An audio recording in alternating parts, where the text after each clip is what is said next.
మెదక్ జిల్లా వెల్దుర్తి మండల పాఠశాలలో సమావేశం ఉందని తల్లిదండ్రులకు చెప్పి దీపావళి పండుగ రోజున ఓ పాస్టర్ విద్యార్థులను చర్చికి తీసుకెళ్లిన ఘటన ఆలస్యంగా బుధవారం వెలుగులోకి వచ్చింది. మెదక్ జిల్లా వెల్దుర్తిలోని ప్రభుత్వ ఉన్నత పాఠశాలలో సమావేశం ఉందని సెట్టిపల్లికి చెందిన పలువురు విద్యార్థులను యేసు అనే పాస్టర్ స్థానిక చర్చికి తీసుకెళ్లాడు. అక్కడ విద్యార్థులతో ప్రార్థనలు చేయించి కోడిగుడ్డుతో భోజనం తినిపించారు. అనంతరం ఆ వీడియోలను యేసు సోషల్ మీడియాలో పోస్ట్ చేయడంతో ఆగ్రహం వ్యక్తం చేసిన తల్లిదండ్రులు పంచాయతీ పెట్టించి క్షమాపణ చెప్పించారు.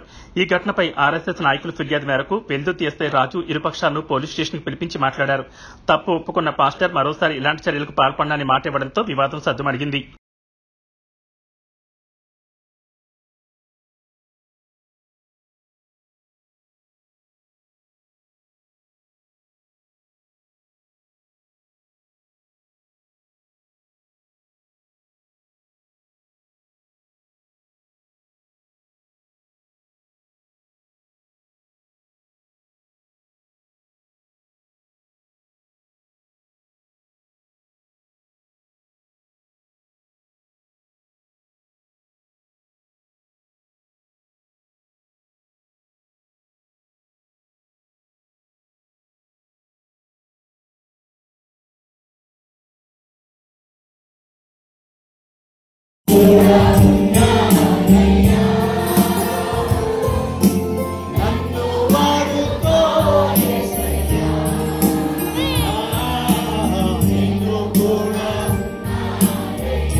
Pin drop silence.